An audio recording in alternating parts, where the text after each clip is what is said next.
go.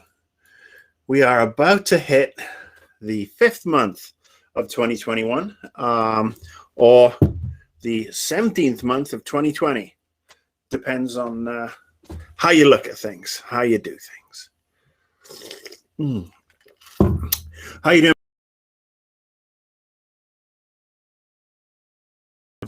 Let me just check my Wi-Fi working. Yes, seem to be good. I'm only getting... Yeah, don't seem to be having much of a good connection, but there you go. You know what? It is what it is. You can catch up with this when it gets uploaded to the archive on YouTube or Twitch. But if you're in the chat room, let's have a natter, see what's on. Been a quiet week, games-wise, really. Not much going on at all. Obviously, last week we talked about Mortal Kombat, and I talked a little bit about wanting to appear to be a of HBO Max. One thing I did notice, and I got to give them compliments on this because they seem to be getting their act together. They've brought, I don't know if you remember the old YouTube series, Mortal Kombat Legends, I think it was, from about a decade ago, where they had Michael Jai White and the lady who was 7 of 9 in Star Trek Voyager. They did a bunch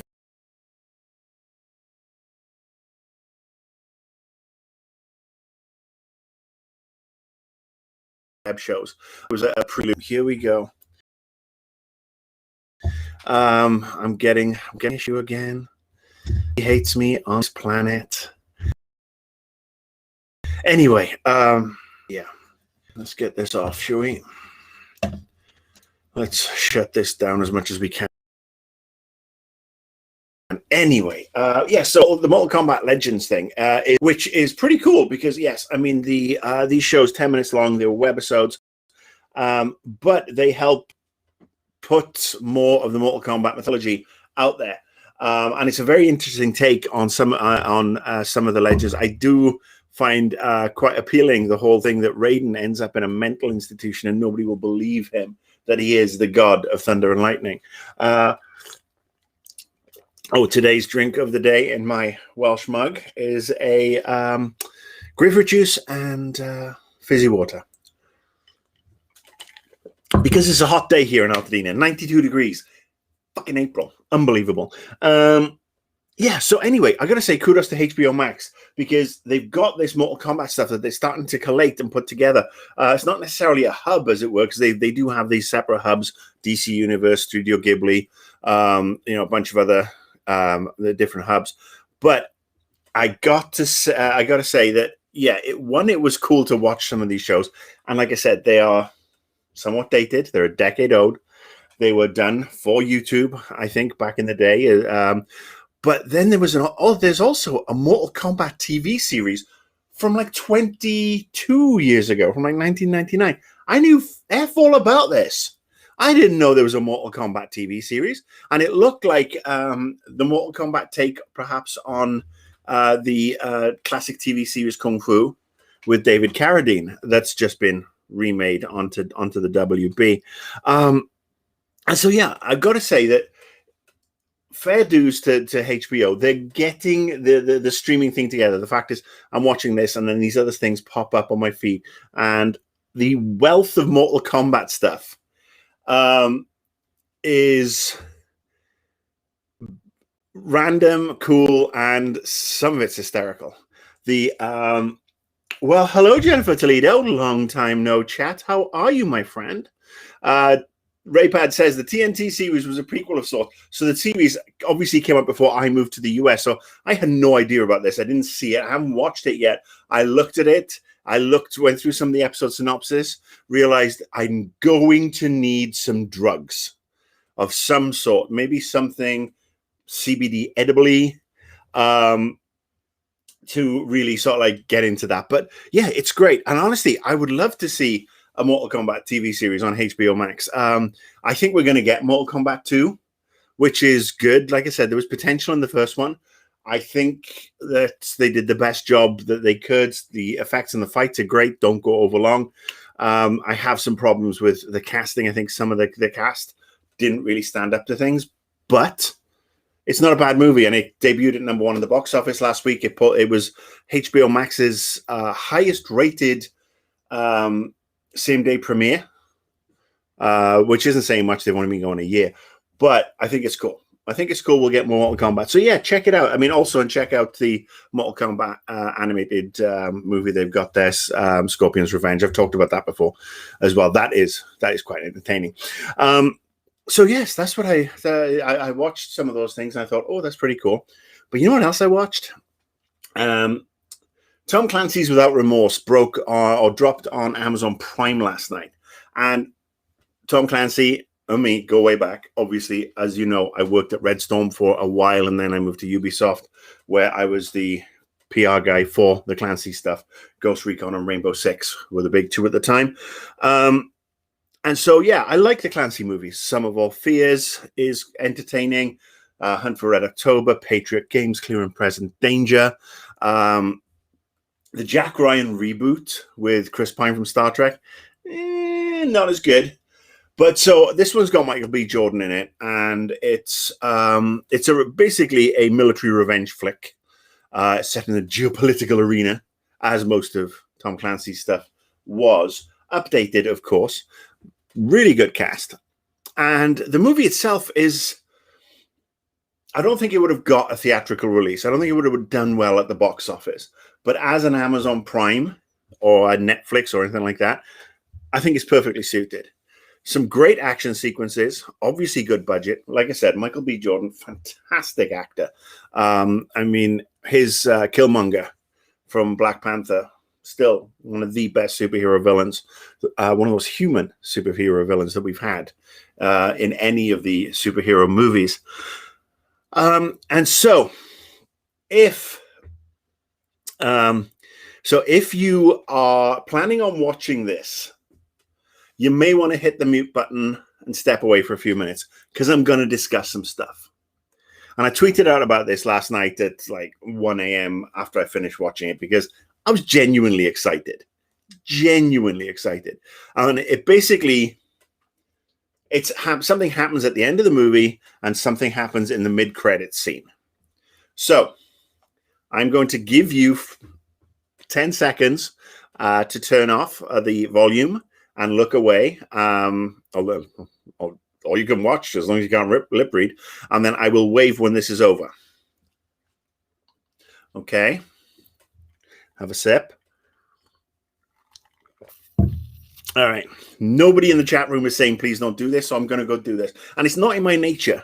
I don't like spoiling stuff, but I think this is a pseudo spoiler, but it's so fucking awesome. A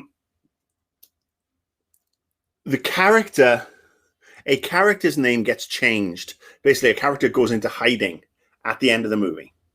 And that character is changed from her. They get a new identity from the US government. The new name is John Clark. Now, if you have played or read the Rainbow Six book, played the games, you'll know who John Clark is, especially if you read the book.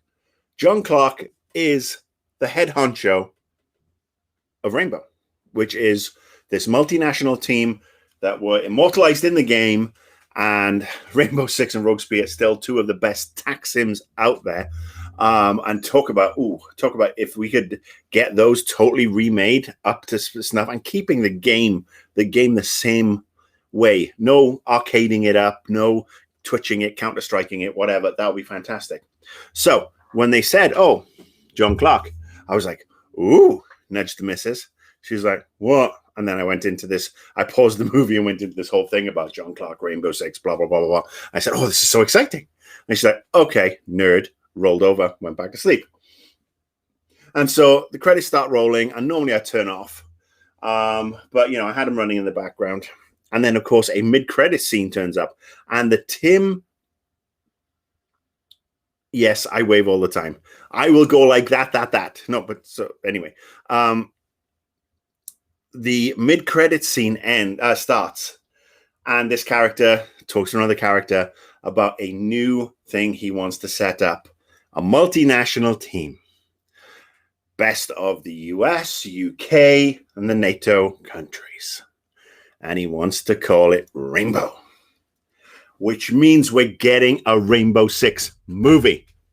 We hope we're getting a Rainbow Six movie because Amazon and this movie has now set up a Rainbow Six movie, which is huge because when I was at Redstone, I mean, you got to understand that the Rainbow Six movie and the game, the designers and the people who worked on the Rainbow Six game contributed a lot to that book and contributed a lot to Tom Clancy building that universe out. And then obviously they took it and ran with it. I mean, we never got a Rainbow Six 2 book-wise, but we got various iterations, and we still have Rainbow Six in various iterations in the game space now. But from my time working there, and I was started at Redstone in 2000, everybody just was, you know, the rumor mill was always, oh, Rainbow Six movie, who's going to work on it? Oh, Paramount's got the rights. Oh, whoever's been doing the latest Jack Ryan movie wants to do this. They've got the exclusive with Tom Clancy. And then Clancy sold the company, Redstone, to Ubisoft. And then it's like, oh, Ubisoft's talking about this. We're going to get a Splinter Cell and a Rainbow Six movie. And nothing ever came of it. And it would come back up when the Prince of Persia movie came out, or the Assassin's Creed movie. And it's like, oh, Ubisoft have their own film division and we're going to see this. But they own the rights to the Tom Clancy stuff in the game space. They don't own the rights to the books. They have a licensing deal. So to see this movie, they'd obviously have to de-age John Clark because the character that he is in this movie is a lot younger. John Clark's older. And if you haven't read Rainbow Six, please, it's the most readable of all the Tom Clancy books. Some of his stuff is a little bit heavy on the rhetoric. But yeah, read Rainbow Six. But yes, I'm just so excited. Anyway, so there you go. Demute. Boom. Cheers. Yeah, exciting. So it's obviously been a quiet week apart from that bit of me getting excited. So you know what I did? I started exploring Steam. And now I'll talk about some things that are coming up, some things in Steam in general in a little minute, but excuse me. I had paid for Evil Genius 2, played it for a couple of hours, didn't like it, got a refund from Steam. So kudos to that. Like, you know, they gave me the money back, which is great. So it's been sitting there, this balance of 60 odd bucks in my Steam account. Do I want to wait or not? So I decided to spend some of it.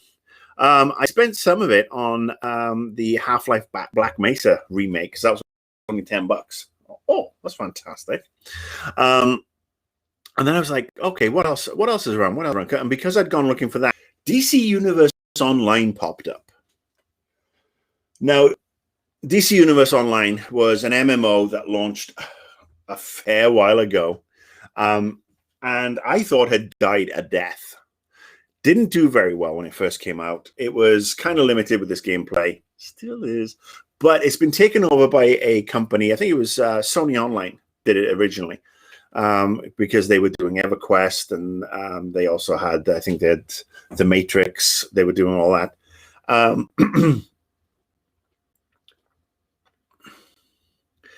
Sorry, I just somebody mentions Max Boyce in the chat, and I'm like, what? Random. But yes, it's one of my fellow Welshers. Yeah. So what was I talking about? DC Universe Online. So yes, free to play, much like a lot of the old MMOs, like the Old Republic. That's free to play as well now. So I downloaded it, gave it a go, and I got to say, for a free game, if you want to create your own superhero and dick around, like just beat people up, I mean, it's predominantly it's a beat 'em up. It's a grindy beat 'em up. It is. You create your own hero. You interact with Cyborg, Batman, Robin. The Teen Titans. Wonder Woman gives you some things, but they're having really good events. they're having a Flashpoint event right now. And now I'm not sure how often they have these events because obviously I've only started playing it again after a very long break in the past couple of days. But if you want your superhero fix, and look, obviously we have Batman, we have Arkham Asylum, we have the Spider-Man games, and they're all well and good. But if you want something for free, you can play. I gotta say, it's worth your time and worth your download. Build with me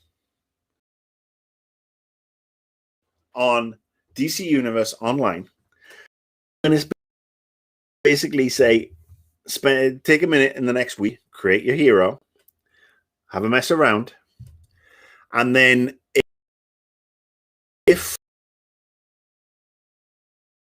enough people are interested, ping me on Twitter at Annoyed Gamer, and I'll start putting together a guild. And we can have a guild, we can superhero stuff. I mean, obviously, people have said, "Oh, do it on the Star Wars one as well." And Star Wars is fun and all, but the idea of creating some really kooky superhero teams and just going through some crazy stuff.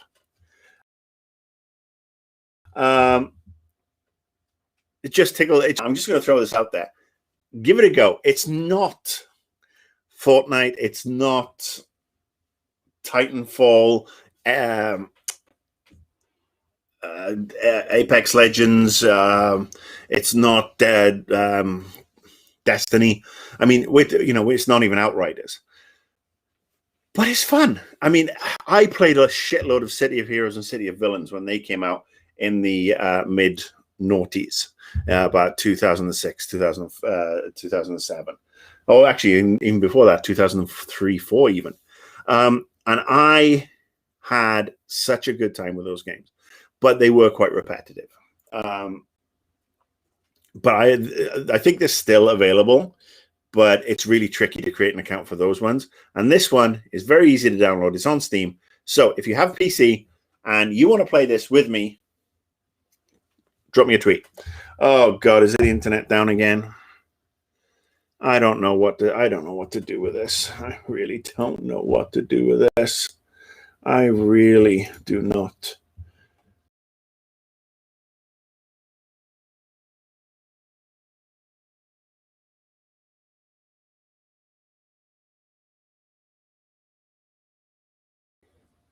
Okay. I changed to my secondary connection to see if that works. So sorry about the pause. Hopefully it's a little bit better now. It's very bizarre how I've got a 5G line coming in, and then I've got a mesh network, and I've now connected the mesh network. So you might actually have a better picture and a better stream now. So let me know. Let me know. So yes, anyway, if you missed all that, was it the City of Heroes? DC Universe Online, download it, have a play. If you want to form a guild with me, we can have some fun. We'll live stream it. We'll do some mission nights. It will be fun and games all around. Okay. I'm going to take a second to go to the chat room and see what's going on. So Carlos is here, Tim, Raypad, Jennifer, as I said, Mark. Let's see. Yes, I do wave all the time. I am very effusive with my hands. This is why it's funny when I tried my hand at stand-up comedy back in 2007. And it was really strange to hold a microphone and talk like this, because I'd much rather, I'm very much a gesticulator. So being able to hold a microphone and talk and not very, very tricky. Just thought I actually have a DVD of my my comedy routine somewhere. Oh, not good. It's not good. Hello, Thomas P. Hello, Zach. Boom. All right, so Mark Simpson drops this out. For the international viewers here, so Max voice in concert, you'd know how gesticulative the Welsh can be. Yes, we are the most gesticulative people around. I love to wave my arms around. What can I say? And Max Boyce is I got to say, Mark, if you listen to Max Voice now, some of his stuff does not stand the test of time. Because there were a lot of it, 70s and 80s. He was a folk singer in Wales, but a very funny one, predominantly rugby and Welsh culture based. And yeah, some of his stuff is very much a time capsule. All right, hands up if you have a beer. I'm not drinking today. I'm not drinking. I've actually been drinking way less since the turn of the year, which is probably a good thing. So, hello, Jonas. I'm sorry the feed is still choppy. I don't know what to do. There's not much I can do about it from this end. I've had this before. I've had the guys in. I'm kind of screwed. So, yeah. Sorry about that. So, a couple of big things happened this week. Tuesday, went out with my wife for dinner. First time in 14 months. And this is just me sharing life with you. We were planning on going out anyway. We took a drive and we found a great new barbecue joint. And we got to sit out. And I did have a couple of drinks. And it was so nice. Obviously, we were both vaccinated and we had the masks and everything. And, we got temperature tested and socially distanced. But it was so nice to go back out. And I'm working in restaurants to keep those restaurants going, the servers. We purposely didn't go out any time before vaccination. Not only because I'm high risk, but because it didn't seem fair. It just didn't seem fair that these poor people have to wear the equivalent of hazmat suits to serve people who just want to go out because they can't be asked to cook. We stayed in, we cooked, or we ordered takeout to support the restaurants. So I want to say thanks to all the servers, all the cooks, all the hostesses, all the bartenders who have been putting their lives at risk over the last God knows how long to just make ends meet. And that's a damning indictment on the situation around the world anyway. So yes, I just wanted to share that. And I just want to say thank you to those guys again. And if you go out for dinner and you go out and you talk to your server and stuff and you're vaccinated and everything, tell them that you're vaccinated, because the look of relief on the server's face was monumental. They're like, good, I can be a little more relaxed. And we had the masks on to talk with them. And the other thing I will say is tip well, tip generously. And I got to say, if people can't afford to put a decent tip because of the wage structure in this country, put a decent tip on the cost of a meal, then maybe you shouldn't be going out eating. Just saying. So yes, tip and thank them. They're wonderful people. They're earning a living. That was it. Okay. So, Carlos Benitez with a hot topic that I am going to talk about right now. In fact, the CDPR people, the CDPR bigwigs, the bonuses from Cyberpunk have been made public. And the bonuses are, we'll put it this way, pre-orders alone for Cyberpunk paid for all the dev costs. And so everything beyond pre-orders has been bonus. And we are talking I think two of the three big wigs are taking home $6.7 million. And one is taking home about 4.9. The average bonus for those below middle management is between $15,000 down to $9,000. And then middle management, which is a tier above, they get a little bit more. And now I'm all for people working hard and getting rewarded for it. I am all for people, people making money. I'm down with that. What irks me is if you have a game that is broken, and it is broken not necessarily because of the lower levels of staff or the day-to-day staff. It's broken because the leadership could not deliver a game in a timely manner. It did not know when to say no, did not know when to feature cap, overpromised and under-delivered, or delivered and it was broken, and it's still broken. It's still broken, and it's 6 months later, almost 6 months since the game launched. And that's, to me, is unacceptable. I don't think anybody should be getting $6.7 million. I'm sure they've worked their asses off too, but they should be getting a bonus, absolutely, because the game sold well. But should they be pumping more of that money into hiring more staff? Absolutely. And that's just my opinion. My opinion, not gospel. You know me, I'm a filthy socialist. I don't believe that we should have billionaires in this economy or even multimillionaires. I think the money, when people are going hungry, can't afford to go to school, can't keep a roof over their heads. But anyway, so yes, CD Projekt. I'm glad that the coders and the tech support guys and the artists and everybody are getting a nice chunk of change.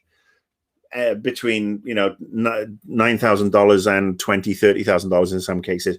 Great, you put the work in, that's fine. When you're talking $6.7 million, that's a bit much. On the subject of bonuses, though, my friend Bobby Kotick, my old friend, my number one favorite guy in the games industry, it's been announced that he is taking a pay cut. 50% pay cut. Fair, but he's like, I read it and I was like, what? I mean, he's still going to be earning $875,000 a year. So he's not exactly going to be hurting. His bonus structure has been halved as well, but his bonus structure still maintains that he can get a bonus of up to 200% of his annual salary. So he could still get a bonus of almost $2 million next year. Now, again, this is me being a bit of a socialist. I just think it's too much. I think it's a bit too much. I understand that since he took over Activision, they've gone from $10 million a year revenue to something like a couple of billion. They're obviously making a lot of money and have under his direction, and they've gone in a way that is exceptionally profitable. So cheers. That's the way it goes. People play their games. They're happy. Good. But when you're earning when you're sitting on hundreds of millions of dollars, when you are richer than you're earning more money in a year than most people will see in 10, or you're sitting on more money than people will see in their lifetimes, I find that a bit abhorrent. But I got to say, took the pay cut. Here's hoping that the money is being pumped back into.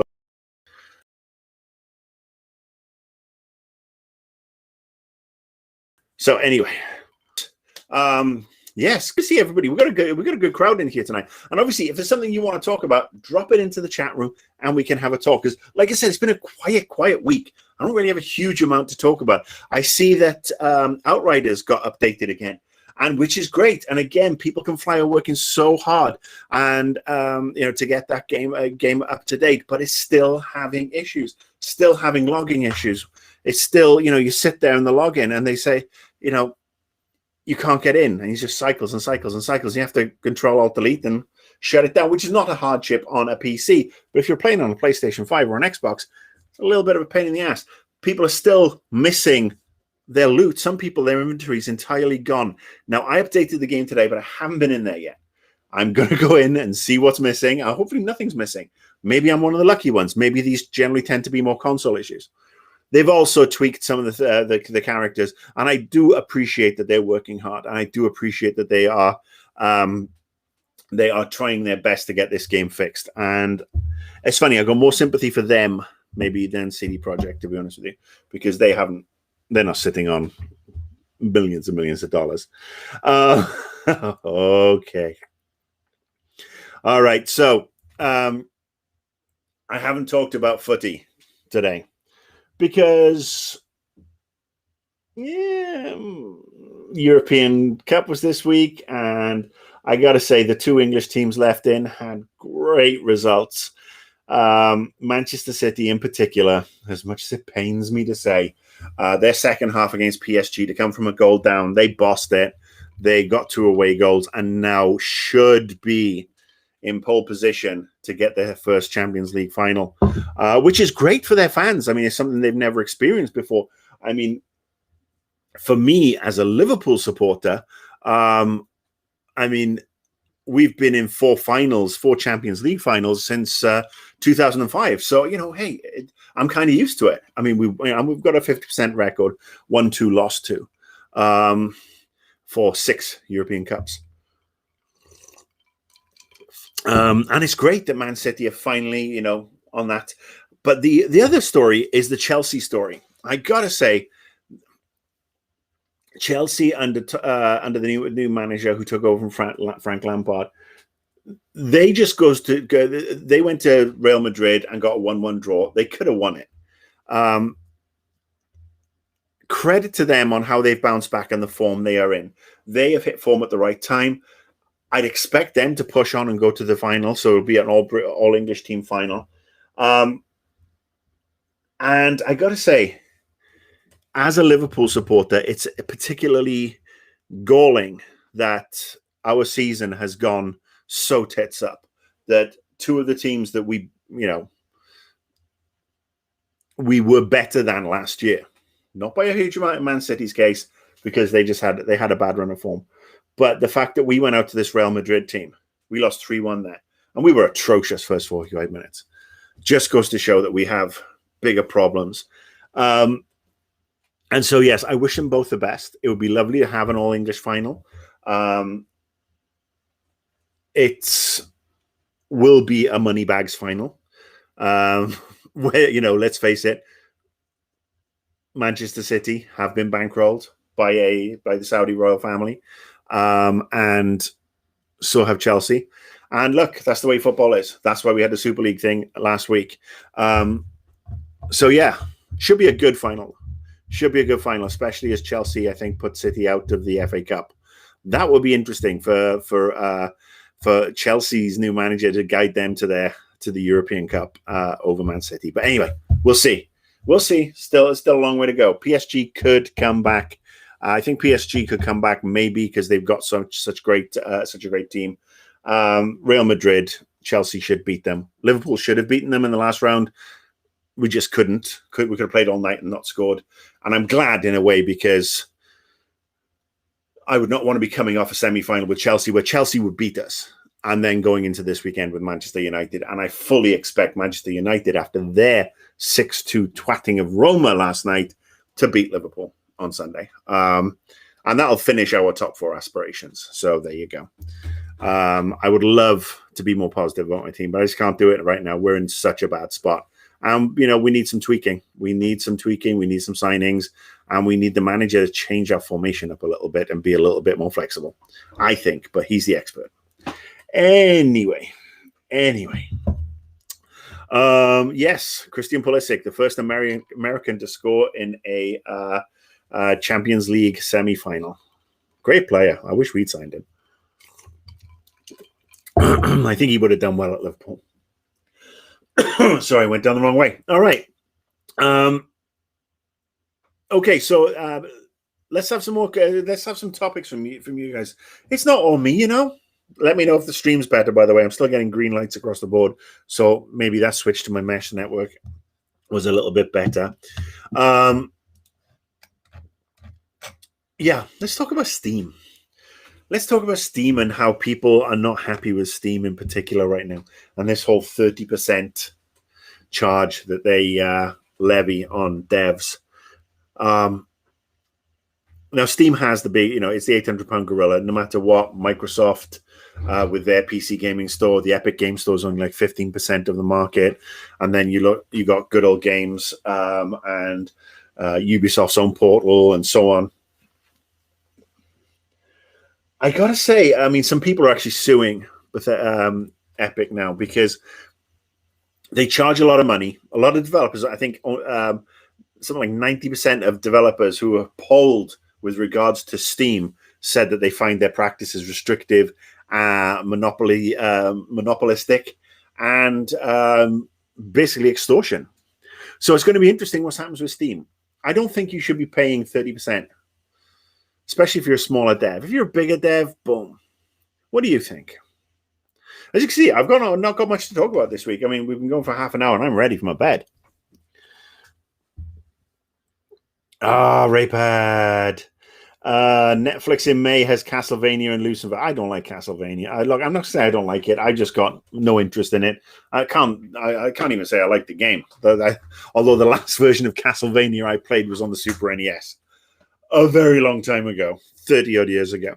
But Lucifer, yeah, Tom, Welsh devil. See, if you're gonna cast a devil, it's got to be a Welshman. I'd make a good devil. Diavol, as we say in Welsh. Okay, well, this. All right, so the mesh is still not. Yeah, I just. Yes, Raypad again. Invincible. Raypad's watching a lot of TV right now in between correcting his clients' double spacing. We're friends on Facebook, obviously, because we've known each other a long time, and some of his comments about his work stuff is quite amusing. But yes, Invincible. I've watched the first couple of episodes of that. I wanted to binge it, so I know the last episode came out last night. I'm going to watch the rest of them through, and I know they've renewed it for season 2 and 3. But what I did enjoy was, again, it's not recognizable superheroes. It's not Batman, Superman, it's Spider-Man, X-Men, Wonder Woman, so on and so forth. It is a different superhero environment, superhero world, but it's very, very good, very gory. Reminds me a lot of the manga and anime from the mid-1990s when I used to watch that stuff for the first time. I'm like, freaking hell, this is a little bit much. But yes, it's very violent, very gory. It's for adults, and it's fun as hell. If you haven't watched it, watch it.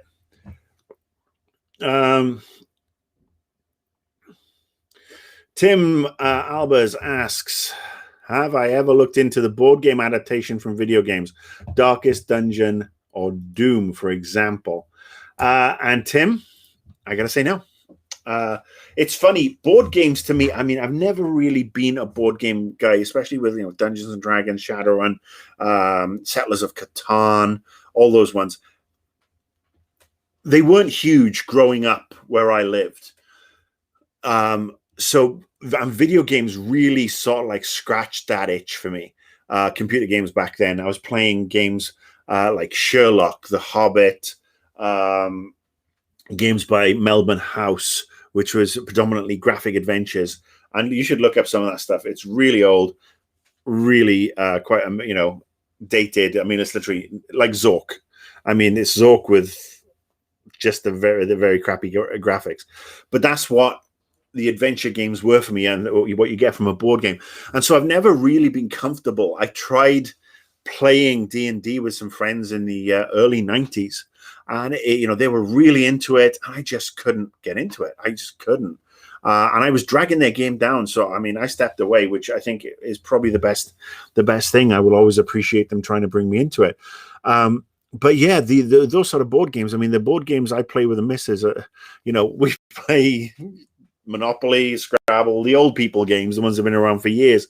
But Cards Against Humanity, Cards Against Star Wars, she got me that. We still haven't opened it because of a pandemic and no friends have come around. So those are the sort of games I play with my friends. So yeah, playing Doom. I know there's so many people. A lot of friends of mine are really into it. Their own podcasts, and they back Kickstarters. And I love their passion and enthusiasm for it. It's just, for me, those things have always been the solo experience, which is why, playing PC games, playing adventure games, RPGs, even going into World of Warcraft, Star Wars, etc., not playing with other people. I have a lot of good friends from my childhood era who are, a couple of really, really good friends who I've stayed in touch with after all these years. And that's a sign of good friendships. But I wasn't a very popular kid. And I don't want violin time. It's just the way it was. I spent a lot of time reading comic books, watching TV, corrupting my mind. My parents hated it. That's what you do. And so, yeah, it's funny. Apart from, I'd say, maybe half a dozen or so people in my life who I've known since probably the age of 10,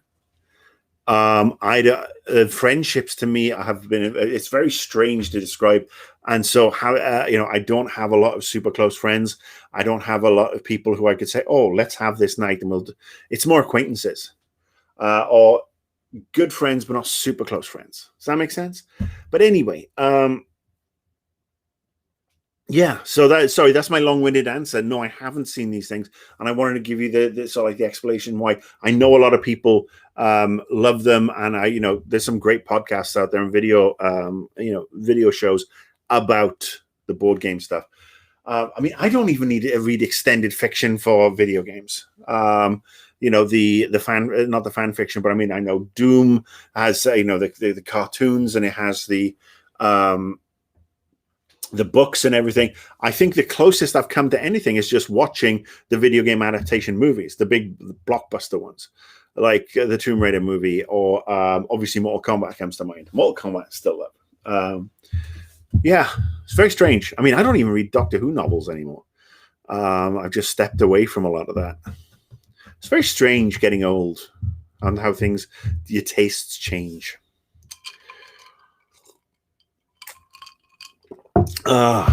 Okay. So I hope that answered your question, Tim. Carlos asks, what do you think Games Pass has beaten out services like PS Now, etc.? Because Microsoft have thrown a shit ton of money at it. They've brought old games. They've brought classic games. They've bought the likes of Bethesda. They've signed exclusives. And they have basically worked their asses off. They've made sure that it's an indispensable service for anybody who has a PC or an Xbox. That's it.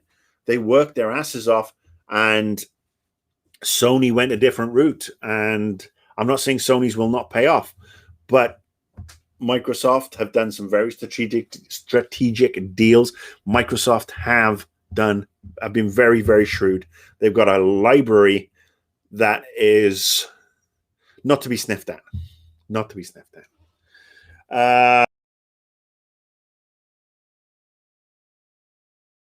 Let me see. Have I seen the Fable rework? I've seen some of them. I'm just not holding my breath. I've heard reports saying that Fable will not come out in 22 or 23.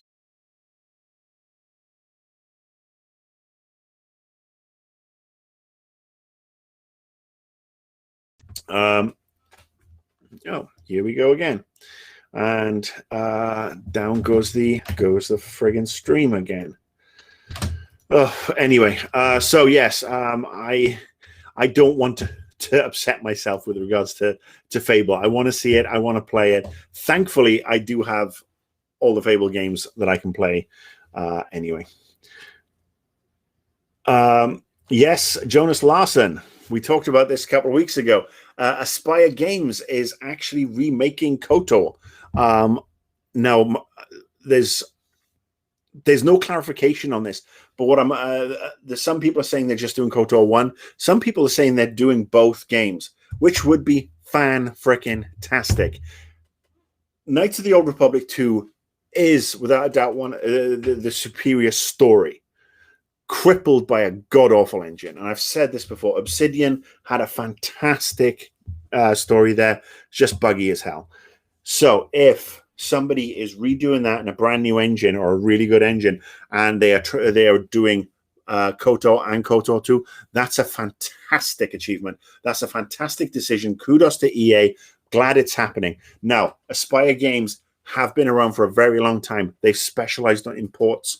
They've back in when I was at NovaLogic, I think they were working on some stuff porting games to the Mac. I am not as familiar as perhaps I should be on what their current situation, their current track record, and their current library is. But fingers crossed. Fingers crossed. Wouldn't that be great? Wouldn't it be great if we get Mass Effect next month, the trilogy reworked, and then we're getting KOTOR? And I'm all for this. I think, we're talking about games that are 15 years old that could have been, could be lost to the ether. We had this whole controversy over the PlayStation Store, the PlayStation 3, the Vita, PSP, PS2, etc. And those stores shutting down and those games not being available to people anymore. And when they are classic games, remaking them and introducing them to a whole new a whole new audience is a fantastic thing to do. And it's not the same as when they remake a movie every 5 years. We do have a lot of reboots of movies, and we've had a lot of reboots of the comic book heroes in particular, and it becomes annoying and so on. But there's been nothing like KOTOR 1 and 2 since those games came out. I know we had the Old Republic, the MMO, but how many people play that because it's only on PC? Not that many. So yeah, great. Love it. Love it.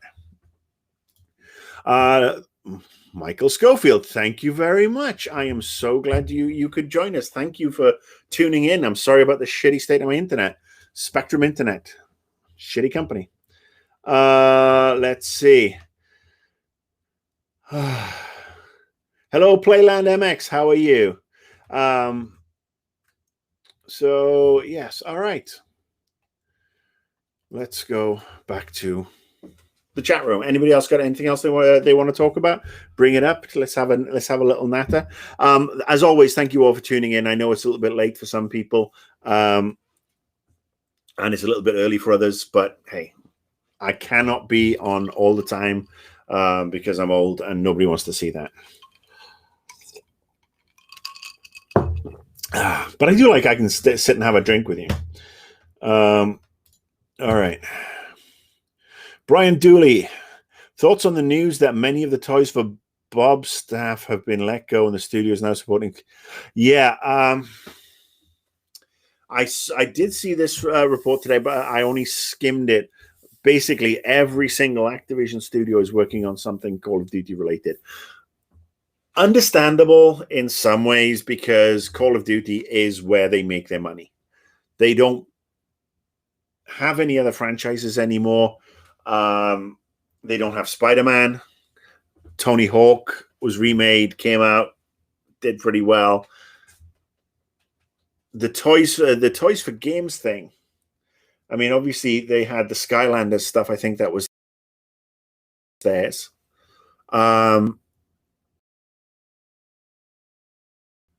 Yeah, I mean, it's. One would say that the fad is not a fad, but the craze is going to drop. Making it maybe this is part of video game normalcy moving forward. That these Call of Duty games will come out every year, and they will have their service, and the esports aspect is huge, and that's only going to get larger because old people like me don't get it, but young people love it. So good, great. I would love to see more diversification from Activision, Blizzard, etc. I just don't know if we're ever going to see those things. I mean, EA have this huge back catalog: Jungle Strike, Desert Strike, Road Rash. I mean, the Strike and the Rash games were essential playing 16-bit Sega consoles, the Mega Drive or the Genesis. They weren't as good on the Super NES. And if you don't agree with me, you're wrong. But Road Rash and then Jungle Strike, Desert Strike, Urban Strike was also a good one. Those games, I'd love to see those games prime for a solid remake that could do.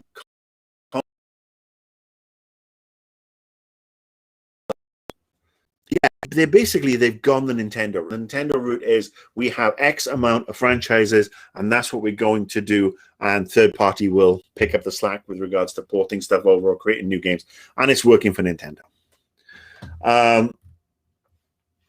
So yeah, I think it's sad that we're not going to see another Spyro, maybe, unless it gets shipped out to a third party, as you say. Crash Bandicoot, that's another one. It's just the way it is. That's the economics now. And I, having worked on so many games, but the fact that they are still the number one fiscal monster behemoth in the game space is a kind of sad. We all, as little boys back in the 1970s, I played Cowboys and Indians with my friend. I played war. We shot each other, bang, bang. We had cap guns, and that was it. And that's what we did. it's in our nature. It's not a great part of our nature, to be honest with you. But it would be nice if we could get away from the shooters and have people play more games. And you see games like Fall Among Us. They come, they do well, they disappear.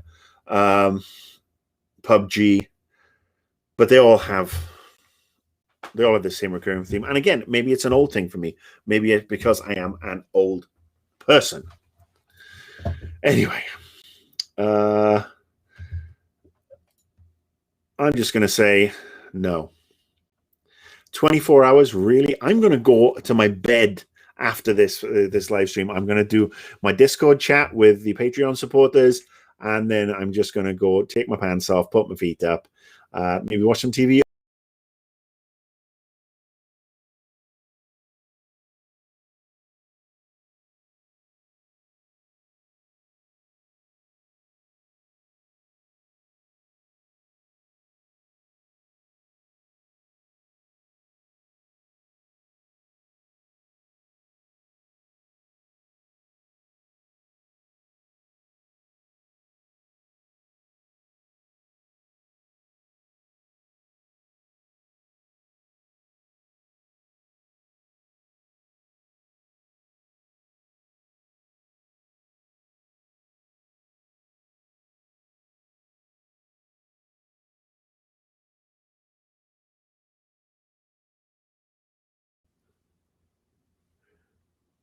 All right, I'm back. Sorry about that.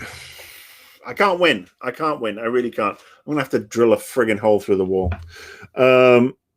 So, yes, as I was saying, I've done charity stuff in the past. I've done charity steams. There's no way, I'm sorry, that would... that particular comment is quite mean and quite upsetting. And plus, let's face it, if I got drunk on a stream, you would see me asleep for most of the stream, because that's what happens now.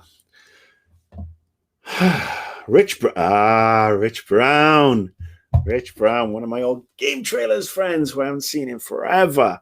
I do miss my GT crew. Rich is just fantastic.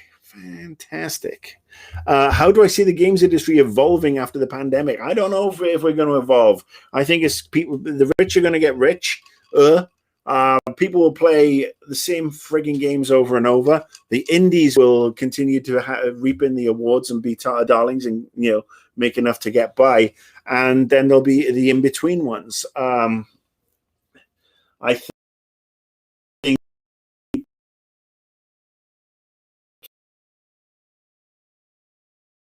I would hope that people, I hope game companies have learned from the debacles with the various games that have launched over the past year that have launched buggy, and they'll say we're going to take more time.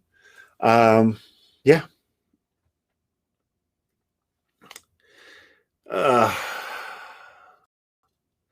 Yeah. Anyway, see, I went and I'm gone and I'm back. So yes, Rich, I don't know how the games industry is going, mate. I barely feel a part of it as it is. I miss hanging out with you.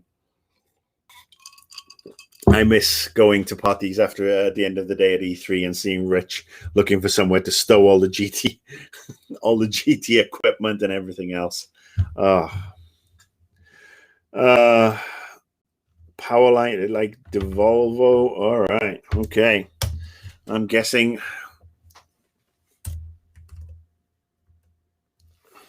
So this is what happens when the beauty of a live show.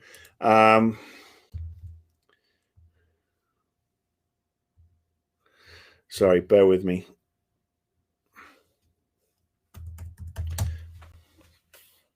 Okay, so now I just called up that Devolvo. I didn't want to lose it, so I'm going to look into that. So yes, the beauty of a live show. This is where I go, oh, somebody says that. I'm too old to write it down or remember it. I'm going to type it into a computer where it can't go anywhere. Ha. Okay. Raypad, yeah, games businesses will have more microtransactions and DLC than ever. It's games as a service. That is the future, I would guess. Everybody's doing it. Everybody wants to be the service. Everybody wants your $10 a month. on top of the cost of the game to allow you to keep on getting, seasonal or season updates. Yeah, I mean, the days of spending 40, $50 on a game and expecting it to work right out the bat and not having to update it day one and not having to pay for additional content, down the line other than an expansion pack, those days are long gone. Games as we grew up playing them and games how we went through the 90s and the 2000s, that model has gone. 2020, for the last 5 years or so in particular, this is the model. Everything is subscription based. Everything is, we don't get ownership, we license it. And we've been going that way for a while. Xbox tried to do it with the Xbox One and got burnt, and now they've rejigged, gone back through it, and now it's working. And now we're also conditioned to the subscription style of our lives that we're happy to do it. We're like, oh, okay, so I don't own this game, but I'm playing it right now, and I'm giving Microsoft 10, 15, $20 a month. Same with Netflix. Same with HBO Max, Peacock, Amazon Prime. Don't own these movies. It has to be something really special now for me to go and buy a fucking library, and all we are is lenders. All right. Okay. All right. So, Carlos, I don't have a PS5. Returnal, I have seen people talking about. I can't talk about it. Haven't played it. One day I will.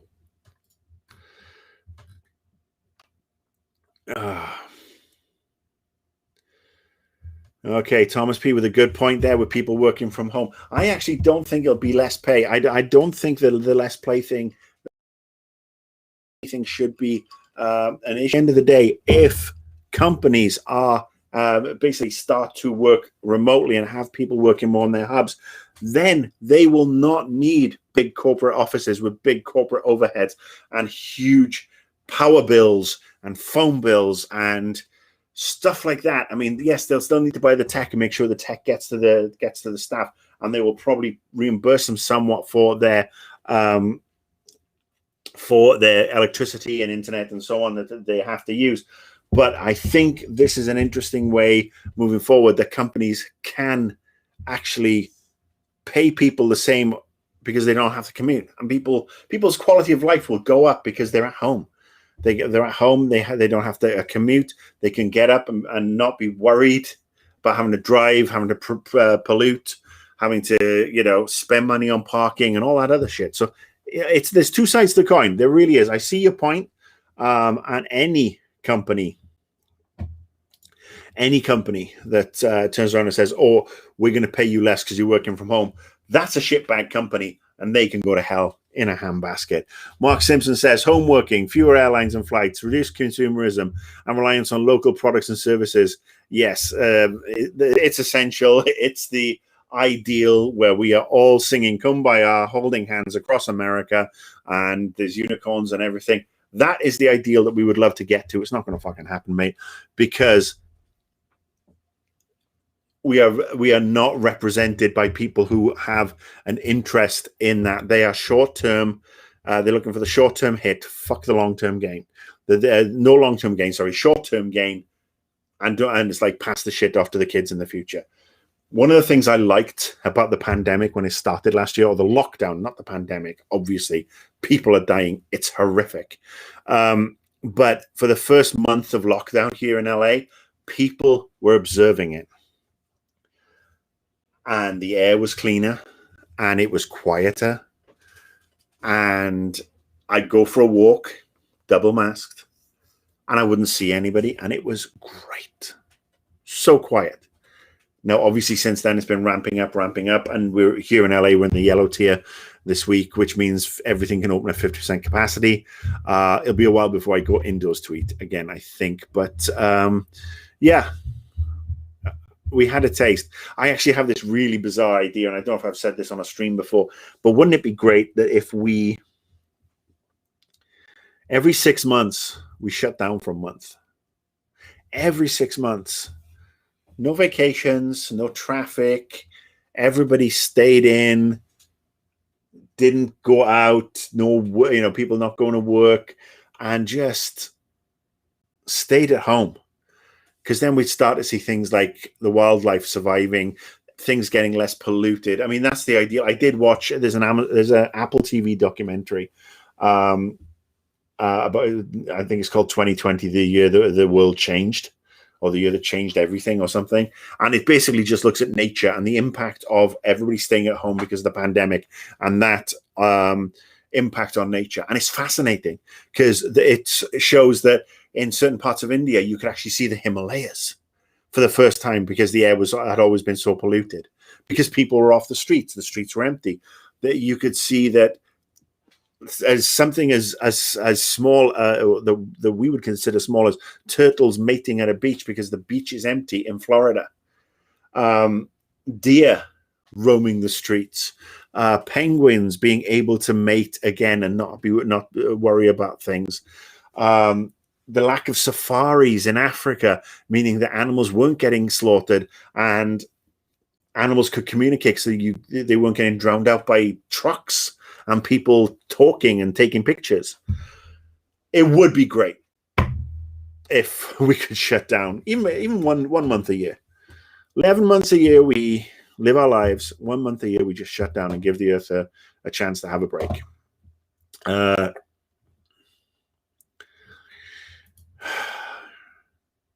Can games play a part in leading industries away from the convention? Look, I don't think games has any small, any different size of part to play than movies, accounting, anything. If we want to make that change, there are certain things that we're always going to have to do. People, for example, in production, people are always going to have to go to a factory to make stuff or go to a farm to get the produce. But we can do it in a cleaner manner. We can have, and this is where Joe Biden did his speech earlier this week, and he said that we can have wind power, but the blades don't have to be made in Beijing; they can be made in Pittsburgh. And if we can give people in this country in particular, because America, China, India, the three biggest polluters on the planet, if we can bring jobs closer to home so we don't have to ship stuff, if we can implement greener technologies for power so we don't have to burn fossil fuel, or we don't have to dig or mine or frack or drill, we'll be in a better place. But where's the money in that? You have to spend money initially for that to become profitable down the line. And where's the money in that? And capitalism always wins. Oh, okay. Well, there you go. That was a fun.